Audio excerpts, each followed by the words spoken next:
Okay, Sean, Luis, episode 1 of Ivory GC. Thanks for being on. Thanks for having us. Yeah, you're welcome. It's my pleasure. So this is being the first episode of Ivory GC. I should provide an overview of what the series is, why we're here, and then I'll let you both introduce yourselves. I'll provide a brief introduction of myself, and then we'll get into some of the conversation topics we've talked about. So Ivory Law Group is really a resource for small and growing companies, and we support many companies with small or no legal departments, and some include general counsel. And so we'd really like to be a resource for the general counsel of small and growing legal departments, from 1 to fewer than 10. And that's the purpose of this series, to bring those general counsel or senior members of legal departments together and have conversations about what you're seeing in your practices and trends and successes you've had, challenges you faced, how you've overcome them, things like that. So that's an overview of the series in general. Sean, you want to start with kind of providing an introduction to who you are and why you're here? Sure, happy to. Thanks for having us, Brian. So my name's Sean Linnehan. I am currently in-house counsel at Leerink Partners. We are a boutique healthcare investment bank. I got my start way back in the day as a CPA, and decided that was a good foundation, but not the career for me. So went back to law school, went to school in New York City, practiced at Cravath in New York City before moving back to Boston area, which is where I'm originally from, and practiced at Wilmer Hale there for a while. At both Cravath and Wilmer, I was a corporate transactional attorney, so doing all sorts of deals. I was very much a generalist, so corporate governance, securities law, M&A, SEC, FINRA regulatory issues, and emerging company venture capital, both bank side, buyer side, investor side, and everything in between. And coming up to Boston, it's a very heavy life sciences presence up here, and so that's what I was introduced to that. And after a few years at Wilmer, Leerink and I connected, and I came in-house to Leerink Partners, and that's how I got into the life sciences business. And we'll get into my practice later, but now I split my practice. I'd say generally half between transactional work with the bankers and half what I'll call general counsel work, just running a company like anyone else. Right. Thanks, Luis. How about you? Sure. Well, first of all, to answer your question, I'm here because you invited me, and I believe this is my podcast / YouTube debut. Doing great. Unless my daughter has recorded me in secret, and I don't know about it. So I am a bit nervous. But as far as who I am, I'm Luis Vacanti. I am the Chief Legal Officer at Analytic Partners. I am originally from São Paulo, Brazil, and I have lived most of my life in South Florida. I attended Florida International University undergrad and then law school at American University's Washington College of Law. After graduation, I started my career at White & Case here in Miami. After that, I went to a boutique law firm started by a couple Holiday Knight partners. And then I started my in-house career at America Mobile, which is the Mexican headquartered telco owned by Carlos Slim. I worked for one of their subsidiaries here in Miami, doing a lot of entertainment law, which was a lot of fun. And then after that, I went to go work for Warner Media, more entertainment work, but also I was given a chance to do a lot of different types of work, labor and employment, corporate, a little bit M&A, a lot of transactional agreements that I helped negotiate. So more of a generous role at HBO than it was at American Mobile. And then I went to a tech services company at Wiseline as deputy GC. And then finally here to Analytic Partners. I'm married with 2 kids and we live in South Florida. And because you're the host, Brian, and I know you're a fan of the Buffalo Bills, I have to say my favorite sports team is the Miami Dolphins. And my second favorite is whichever team is playing the Buffalo Bills. This is being filmed the day after the Buffalo Bills just edged out the Miami Dolphins by, I think, 21 points last night. But bad timing to mention. Yeah. Well, thank you for that introduction, Luis. I've known both of you now for a few years. So Sean and I go back to College of the Holy Cross in Worcester, Mass, where we were classmates and teammates on the lacrosse team there. And have reconnected kind of as of late, and it's been fun to kind of follow your career trajectory and seeing the things that you've done, and it's been good to reconnect. And Luis and I have worked together for the last couple of years, and I wasn't sure I was going to go here, but in the first time I worked with Luis, we represented Analytic Partners at the time, and still do, but. It was your second day. We were going to join a call with one of your customers, and I had been working with AP for several months by then, and you were asking me just to do you a solid by attending a customer call with you, and we were busy at the time, and I remember getting up at 6 a.m. and trying to do a couple hours of work before the call at 8:30, which that may have been my first customer call with Analytic Partners. That just never happened. And it was 8:45 when I realized in the shower that I was not making that 8:30 call with the most important person at the most important client. Although you all are important, all the most important. But it was. I remember not even panicking at that time, but just being totally reserved to the fact that we had to start all over again, because Analytic Partners was a big relationship for us then, and that was my first impression. So I'd like to think it's all been up from there, but it didn't start on a high note, to say the least. I'm glad you shared that story, and it proves to me that first impressions mean nothing, because it's been amazing since then. It's been a great relationship, and I have you to thank for the growth of Ivory Law Group and what we've been able to accomplish and what we're working on. It's largely in response to what you're looking for, and that's been incredibly helpful. So just a brief background on me. So I am from upstate New York, the Syracuse area. Went away to Holy Cross and then came back, went to law school and business school at Syracuse University. Started my career at Nixon Peabody in Rochester. Was doing primarily M&A work, some securities work as well. Knew I wanted to go over the business side of things at some point. Went in-house at 2 private equity-backed technology companies, Brand Networks and Arcadia. I was there kind of sole in-house counsel, and spent some time at Xerox in Xerox's legal department in between those 2 opportunities. And the idea behind Ivory was, I saw at Brand Networks and Arcadia that there was some work for a junior paralegal, senior paralegal, junior attorney, and senior attorney, but not enough for full time of all of those roles.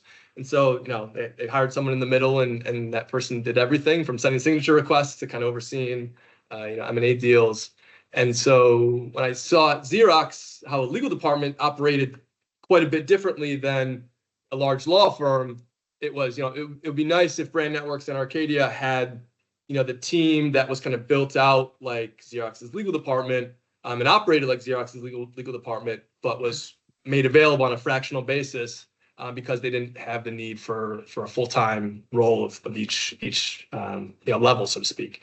So that's kind of the intro to me and Ivory Law Group. Had a chance to grow our practice through relationships like we have with Analytic Partners. And so I'd like to just kind of start by exploring our practice areas, primarily your practice areas, and we can kind of go into detail about what those look like on a day-to-day basis, and then move to kind of comparing and contrasting your roles both at large law firms and in-house, and we can talk a little bit more in detail about how that practice differs and what's worked for you, what challenges you've seen, things like that. So, Sean, why don't we start with Luis? Luis, do you want to just kind of give us an overview of what your day-to-day at Analytic Partners looks like, and then we'll go from there? Sure. And I think my day-to-day is probably very different than Sean's because one, Analytic Partners is not in a highly regulated industry. We're fortunate that the data we use to provide our analysis to our customers is not dependent on personal data. It's just generic sales and advertising data. So from that perspective, I don't have to deal with regulatory issues almost at all. And then day to day, my day to day, every day is different. I'm sure a lot of GCs say that. Most of my day is spent on commercial matters. It's getting customer agreements signed, negotiated with the help of Ivory Law, of course. And then, labor and employment, vendor agreements, corporate type issues. I'd say, if you add all that up, it's about 80% of my day. The other 20% is executive leader responsibilities at the company. We have an amazing CEO who's an amazing leader herself, and she asks that each executive member be highly involved in the company in general. So I'm constantly asked to do work that has nothing to do with legal, and the same of our other execs. So it's a lot of fun. It's the most fun I've ever had at a job, and I absolutely love it here. But yeah, every day is a bit different. It's been interesting, just working with Analytic Partners for a while now, just seeing how the company has evolved and how your role has evolved, and what the legal department is doing. It's just it's been, you're definitely taking on some operational responsibilities that are really interesting to see. Sean, how about your practice? Why don't you give us an overview? Yeah, so Leerink Partners is a broker dealer, which, as Luis alluded to, means we're in a heavily regulated industry. We have a investment banking arm, and we also have a sales and trading desk. So that subjects us to a lot of regulatory agencies. The SEC, FINRA, to name two of our biggest. So I'd say half of my job is supporting the banking teams in structuring the deals that they do. So that's M&A, capital markets, either private offerings of securities or publicly registered underwritten deals, IPOs, follow-ons, things like that when you think about an investment bank. And like I said earlier, the other half is what I just call GC stuff, which is very similar to Luis. You'll have your compliance work, vendor and commercial agreements. We'll help set policy throughout the firm. For example, like I think every company's doing these days, we just rolled out an AI policy, and legal is going to be heavily involved in any of those types of things. Marketing, HR, operations, employment, those are all fun things that, frankly, I didn't do at a law firm, at some of the big law firms that we all said we came from. Generally, those are done in-house, and you don't get experience to those until you go in-house, because they'll hire out for specific employment issues or HR issues or things like that. But a lot of the day-to-day stuff is just done in-house. So that's all been learned on the job. And then the last thing that I would say I have in common with Luis, I think it was your last bucket. I forget how you phrased it. I call it just problem solver, right? Where I am brought in all the time to do something that oftentimes I've never done before. And, there may be a contractual component to it, but that's not where it ends. I don't just review the contract and say, here are my comments, go figure it out. Us as in-house counsel frequently the problem solvers, and that's because we're able to, hear about an issue, learn the issue, understand the issue, and we're very process oriented. Like, okay, we need to do these 3 or 4 or 5 things, and they need to be done in this order. In order to get this done, we need input from these people and these stakeholders. And So it's a lot of a lot of things that I learned at a law firm that I still use, and I'm just a problem solver. They could show up and ask me to do anything. It doesn't have to be legal related, and they do frequently. And that's, I agree with you, Luis. I think that's my favorite part of the job, is just those things. Just, hey, we have this issue. Can you help us solve it? I'm like, yeah, I've never done it before, but I'll take a crack at it. And Yeah. Luis, I'm sure you're batting 1,000, and I know I am. I am too. I've never had a problem we haven't gotten past. Yeah, I think that's my favorite part of the job is when the client calls and they don't even know they have a legal question. It's just they've got an issue and they want to just get, your perspective, and they think it might be legal, and they just want to get your thoughts. I've had multiple clients refer to me as, counselor in like the more the therapy context than as much the professional context. I mean, you develop relationships with your clients, and they come to you with issues. That's it. That's my favorite part of the job too. So one of the things that we meet, and the three of us met before the episode, just kind of bounce some ideas off each other, and wanted to talk maybe in more detail about comparing and contrasting the legal function, so to speak, in a law firm and in-house. I don't know if there's anywhere that we want to start on that, but if there's how about we start with Sean? I mean, how does that play a role in your day-to-day at Leerink, I guess, most in the most pronounced way? Where does that come up most frequently? Yeah, so I think I'll start with the summary and we can drill down a bit. When you're at a law firm and a client asks you to do something, a lot of the times you want to spot all the issues, and you'll send a markup or lay out an issues list and say, here are the issues. And you send it to, usually your counterpart in legal, whether it's the GC or someone, and the business person is on that. And then they take it and they talk about it internally, and they weigh in on the issues. And it's usually a pretty comprehensive list. I'd say, at least in my experience, that is not what internal stakeholders want from an internal GC.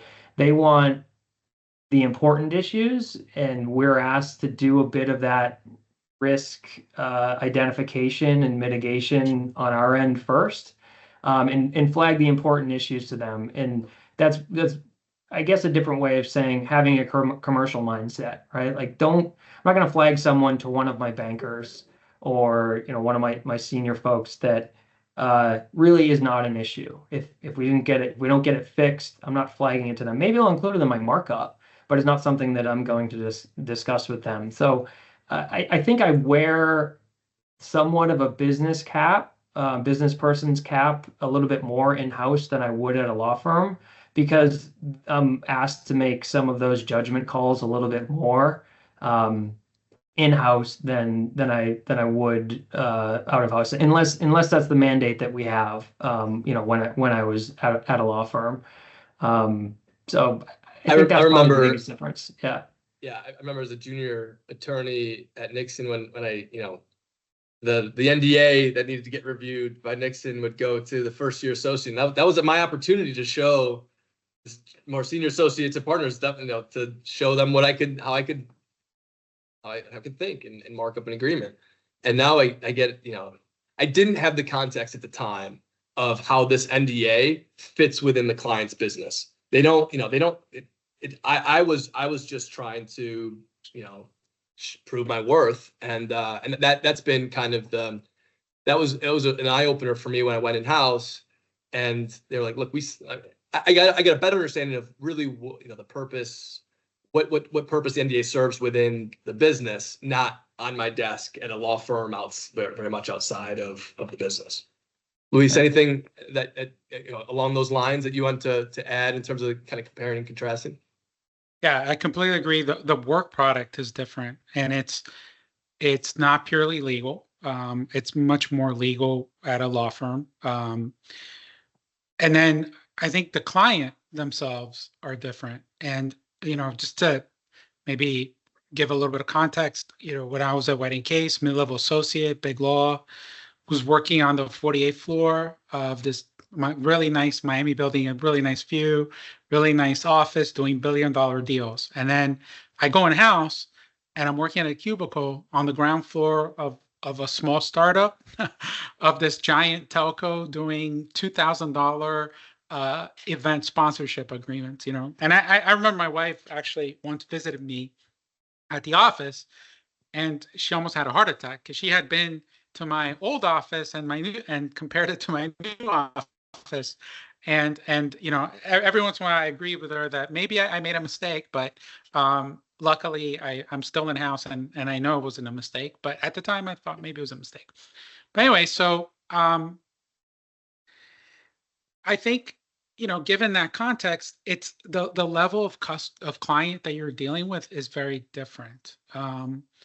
At the law firm, I would be contacted by either other lawyers, the high up lawyers at the company client that we worked with, or bankers who had been doing this same thing for 30 years.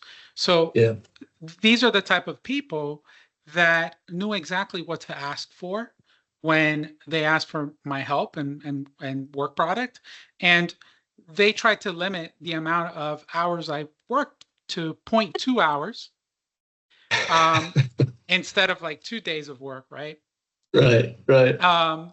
And then, you know, I went in-house and now I'm an on-demand lawyer. I'm available to everyone and available to everyone and asked to do everything. And so you kind of get questions that are kind of silly, and that's because you're working with people that either don't have a ton of professional experience. I've worked with a lot of young people, or two, even if they have professional experience, they don't have a ton of experience working with lawyers. So you need to adjust your mindset a bit. You know, when you deliver work product to clients like that, it just has to be totally different. Yeah. So in my experience, it makes you a better lawyer too, because you need to be able to communicate to, you know, a client that doesn't have a legal background. I mean, they didn't go to law school. And so you need to be more articulate and clear about your analysis and your reasoning, which is it'll kind of push you on that too. And I know, yeah. Sean, you work with some kind of different, you know, sorry, Luis, did you want to add anything on to that before we move off? No, just completely agreeing with you. Yeah. Yeah. No, Sean, I know your business clients are a little bit different too than maybe a growing tech company. What's your experience been? I totally agree, and I just wanted to elaborate on that point. We have a whole bunch of different folks in our organization, as many organizations will. Some are very, very proficient and understand the product or the legal issues very well, and some don't as much. Like if I'm dealing with a senior banker, they really know, you know, we're doing an M&A deal or capital markets, they really know very well. So they're going to understand the issues, and I can provide a very sophisticated answer to someone like that. But, and this isn't to say it's a bad thing by any means, but let's say I'm dealing with, like we do events just like most companies do, and we have people who are, you know, more like a event planner, so they're booking out restaurants or hotels or things like that. They're fantastic at their job, don't get me wrong, but they don't know the ins and outs of an indemnity or limitation of liability like my banker will know an indemnity in connection with a capital markets deal or an M&A deal. And so when I am marking that agreement up, if I'm not going to be on the call, I need to give them guidance as to how to go and talk to the restaurant and say why we cannot give you an indemnity that covers, you know, us for anything and everything, or why this limitation of liability doesn't work. So I need to write that email in the right way or get on the phone with them and explain it. And frankly, I know that the person from the restaurant is just a business person as well. They're in sales. They don't have that background either. And they're saying, oh my gosh, no one ever comes to us with comments on these. And so you really need to coach two people who are kind of speaking a foreign language to them to get to the right answer. If it's ever really an issue, I'll just say I'll hop on a call if I need to, and I do that when it's going to be easier than that. But yeah, there's a whole different. I completely agree with Luis. There's a whole different level of spectrum of client. You have it at your law firm too, but I think it's even more pronounced when you're in house. Yeah, I think that's a really good point, because not only is the client generally different in-house versus as outside counsel, but even in-house, you've got a spectrum of people with various experiences and exposures to the legal process. Communication, we've talked a little bit about communication strategies, styles, things that have worked for you in working with your internal business clients.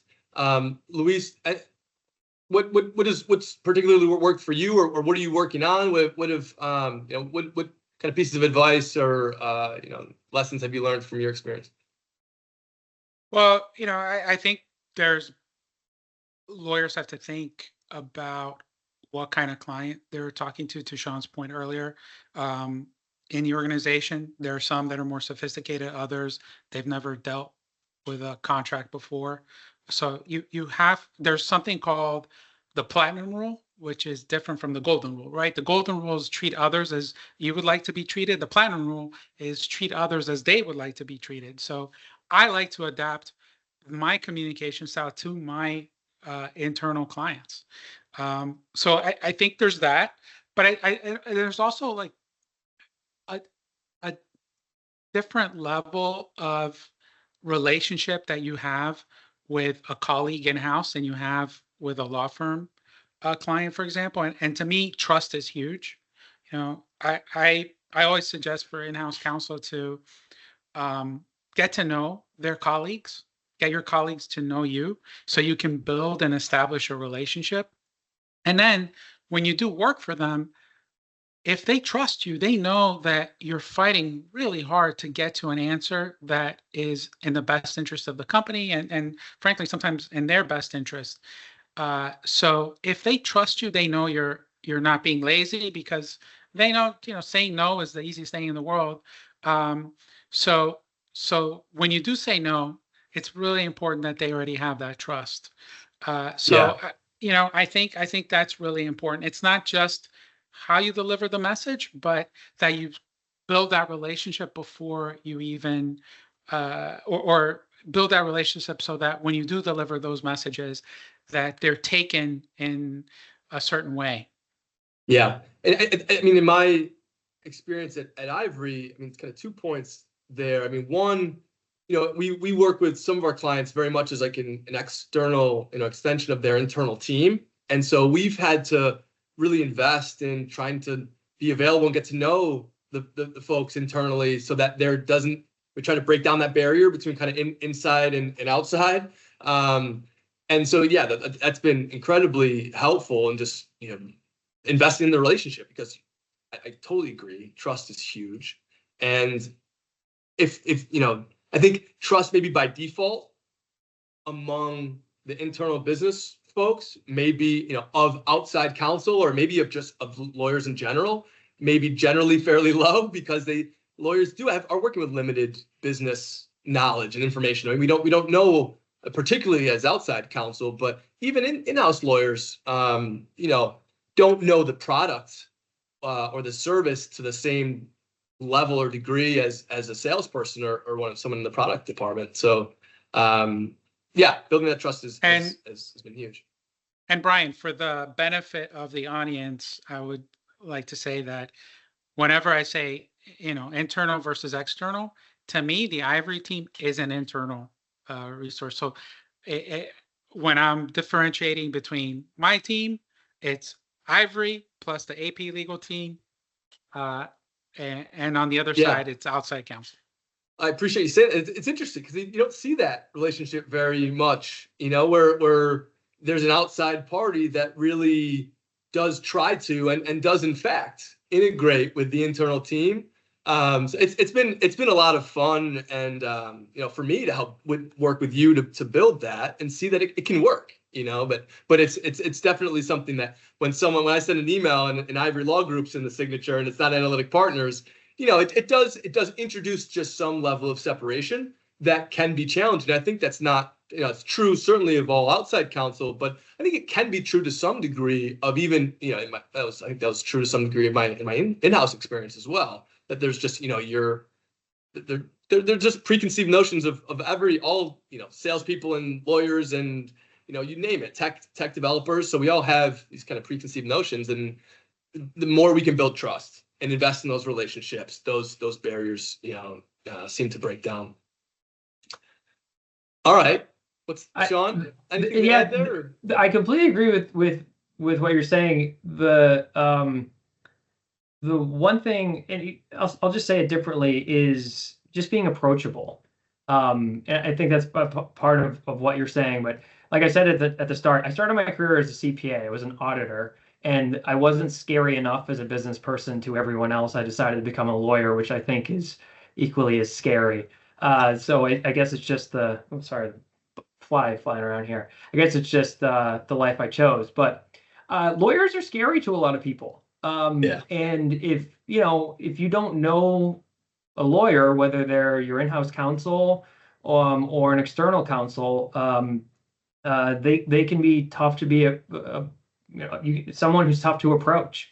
And so I try all the time to be very approachable. If I'm ever having a call with someone, if I'm ever, I teach trainings on legal topics to the juniors, frequent things that come up, and I always end by saying, my door's always open, literally and figuratively. I mean, we're doing a lot of teams and stuff that nowadays, but especially the other groups who don't interact with lawyers as much. The bankers deal with us. We're part of the deal teams with the bankers, but some of the other groups who don't deal with us, I try and be very approachable. And once they get to know me and know that I'm not scary and I will help them, I think that enables us to have a much more efficient relationship.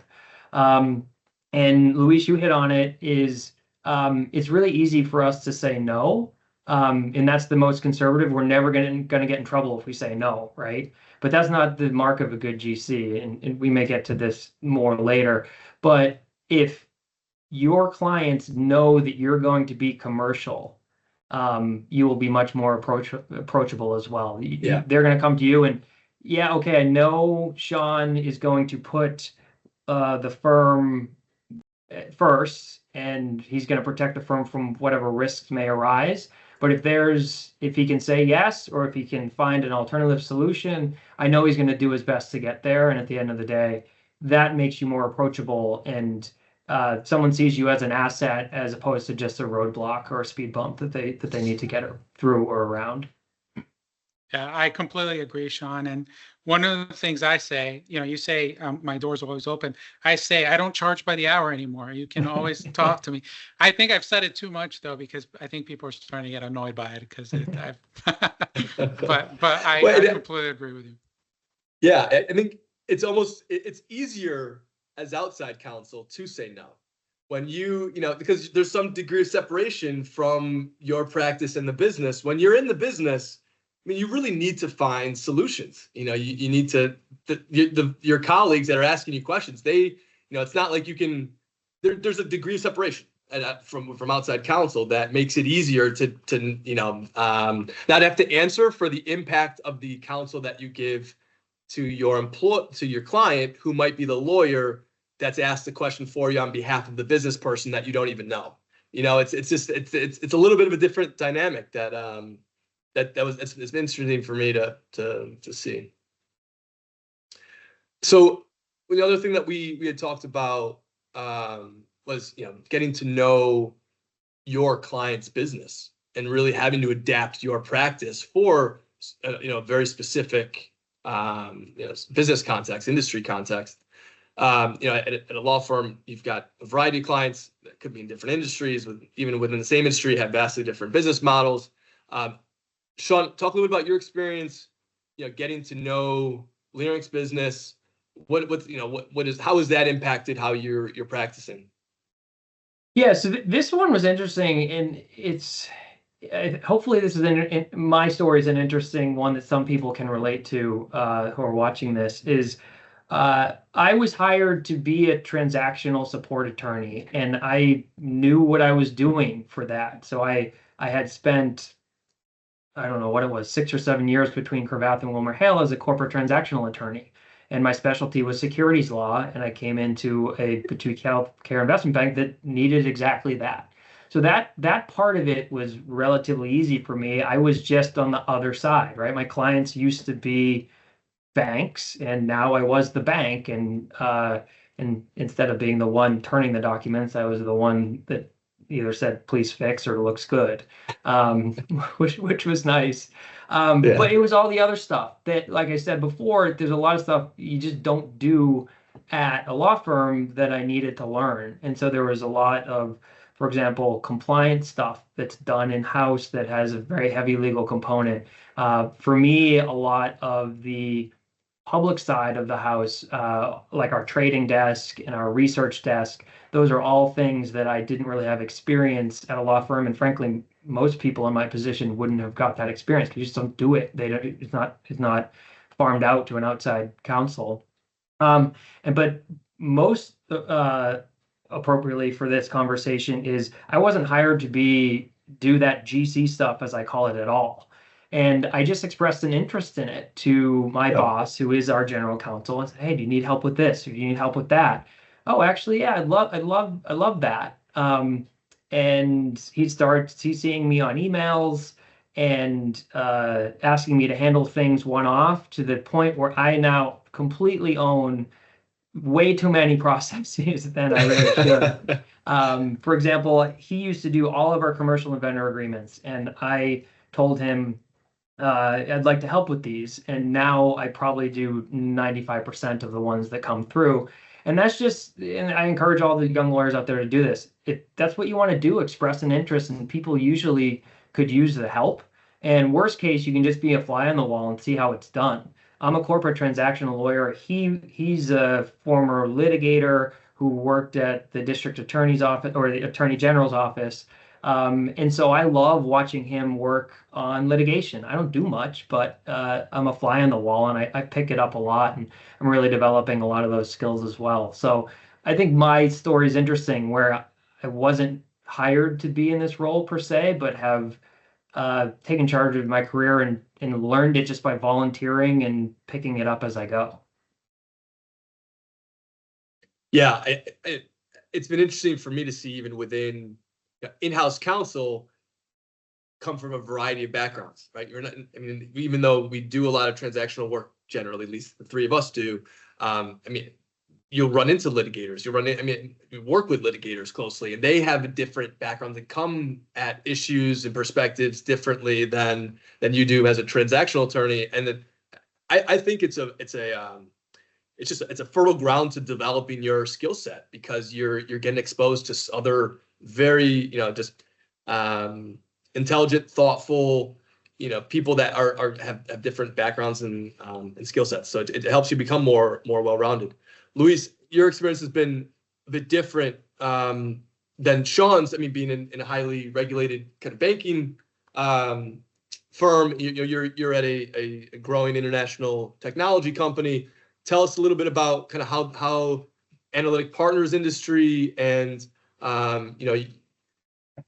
the role for you to really get to know the business has impacted your practice. Sure. So, advice on how to learn the business is, ask as many questions as you can. You'd be surprised that people would take the time and respond, and they actually like that you're being curious and asking about their work. One, two, there's a lot of employee onboarding materials, and I don't mean filling out your 401k or how to do it. It's how to do the work, right? When new employees are onboarded, get your hand on one of those, read them. That always helps. Learn about the industry. Whatever industry you're in, there's a million things you can read. So I would say, I'll do all those things. And then in terms of how it impacts my job, I think in-house attorneys, when we provide legal advice, we have to provide three different types of advice. I think, if for example, we're advising on which of different types of options that the company must choose, right? We have to provide advice on what are the legal implications of each option, which is, to me, in other words, what could happen. And then two, I think we need to provide an educated guess on what likely will happen.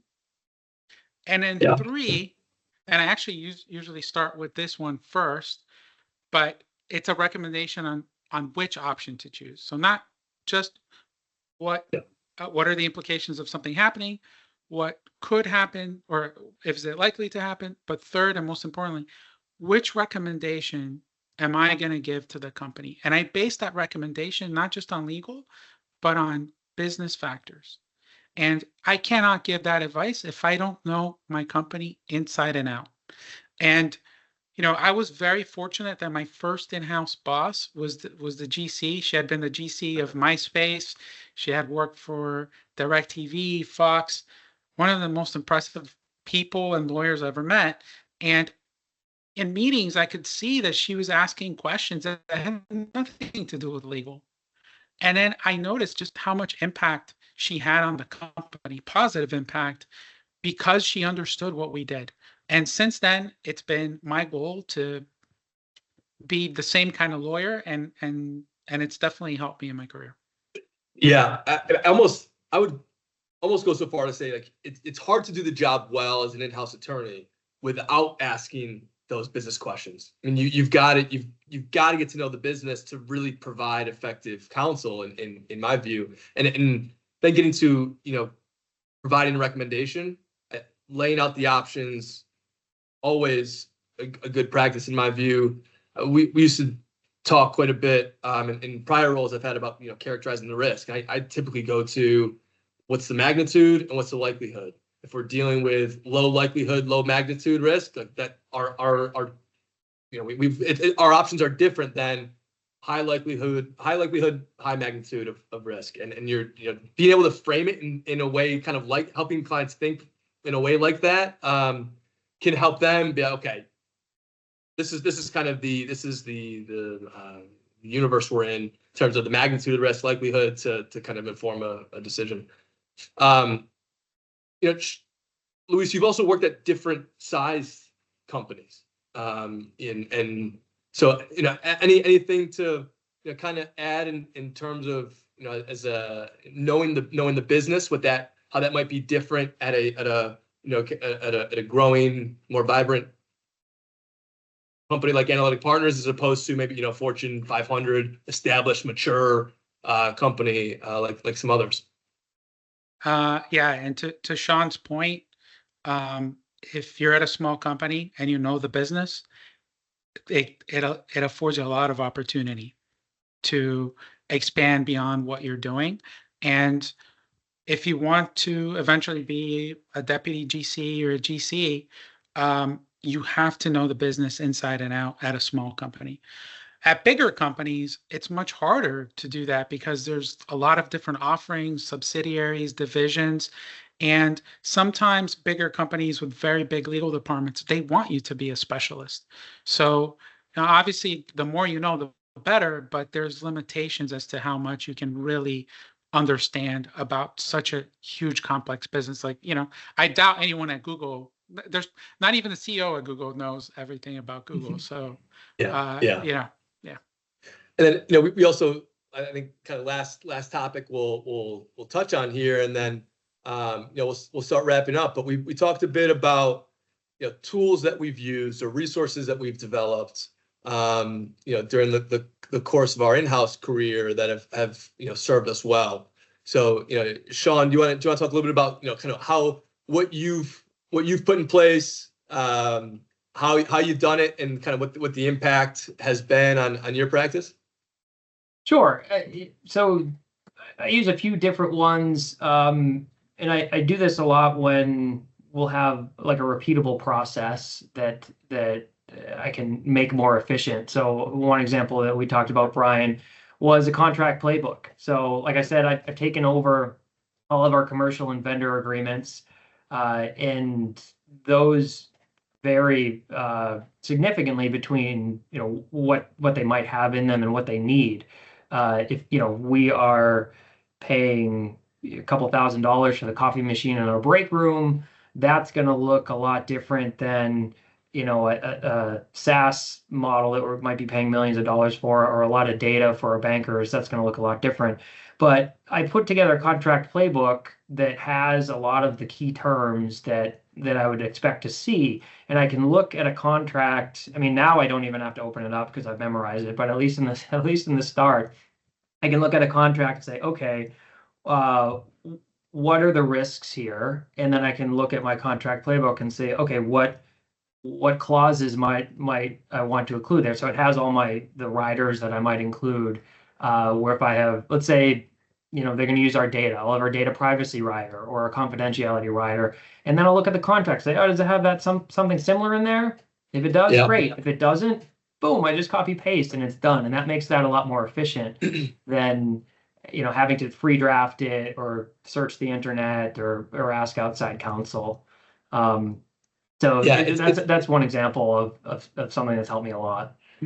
It's interesting because when I got to when I started working at Xerox, and I was the first time I didn't even know a playbook at that point existed. I didn't know that was a thing among practicing lawyers. I mean, I was come from outside counsel, went to I was the first in-house counsel at two companies, or prior to Xerox, just one company. We didn't have a playbook. If it was up to me to make one, if there was one and I didn't make one, I didn't know that was a thing. And so it's just been interesting to see how playbooks have been used, because you're right. At some point, you get to know your playbook that you really don't reference it. But I mean, you could look at it and be like, wait, at Xerox, you just want me to read this when someone asks me like, why is this provision like this? Yeah. And I can just read this answer, and they can be that granular. And of course, people take the liberty to refer to it as they will. But how we've started using playbooks at Ivory, I view them as really like a source of institutional knowledge and a database for us to refer to when we know this client handles this issue like this, and it plays out with this language, so we can use that on a counterparty contract if the same term is there but it's in different language. There's definitely a role for playbooks, in my view, to guide the practice. Luis, what's been your kind of experience with playbooks? What do you think their advantages are, disadvantages, that type of thing? Well, there's playbooks, and then there's the other tools and resources I use. But to your point, my playbook is Ivory Law. So I as a resource as well, very responsive. Guys handle volume really well.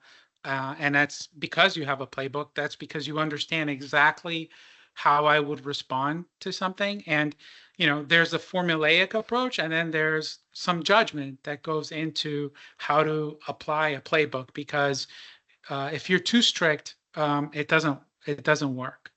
Yeah. I've also seen, playbooks and other tools on databases like TechGC. I'm a member of TechGC. I think it's a great organization.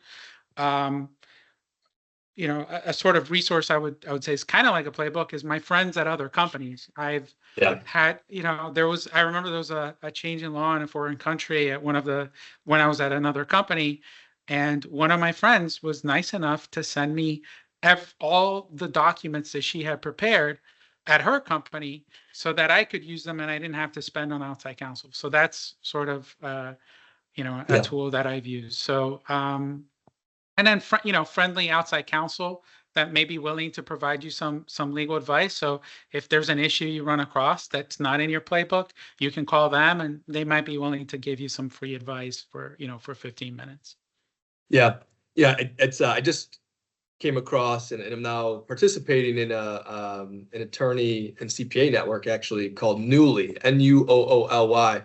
And we'll for the millions out there listening, we will have it's a resource, some resources and contact information for each of us, and an opportunity to leave notes on the YouTube channel where if you want to add respond to something that was said during the episode, or add a, your own input, we'd love to see you do it there. So Newly is this is probably more for outside counsel than for GCs, but it was really helpful for me and a really interesting idea to the extent that there are other outside counsel among the millions listening.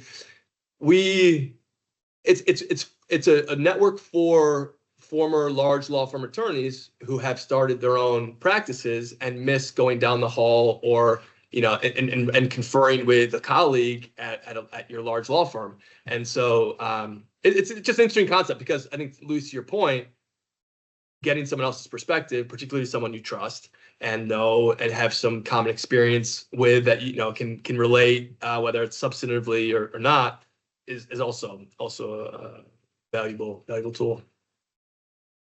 All right. Well, I think we'll start kind of wrapping up here. I mean, I'd like to finish each of these episodes with each of you providing your advice to junior or aspiring lawyers. What would you tell someone in your position, however long ago it was, when you were setting out on your your journey to become a GC or the like?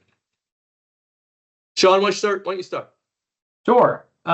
So I'll give a personal advice and some professional advice. First, for the personal, I would say know the type of person you are. Most lawyers tend to be pretty risk averse, but and that carries over to your personal life.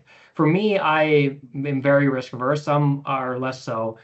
So I have built this career of being a generalist because I am too scared to go down any rabbit hole and pick specialty. And don't be afraid to specialize if that's who you are, if you're like me. But if you're the one who's just going to dive headfirst into everything, I'm going to be the expert in this one thing, don't be afraid also to go to a higher level view and make sure you're pretty well rounded. That'd be my personal advice. And for all the young GCs out there on a professional side, be confident in what you know. You are where you are because you are smart and intelligent and hardworking. Be confident in what you know, but also know what you don't know. So it was really surprising for me when I came into this role where there's no partner looking over my shoulder anymore. There's no one reviewing it. And I would sign off on a document and look around and be like, that's it? We're good? Okay, great.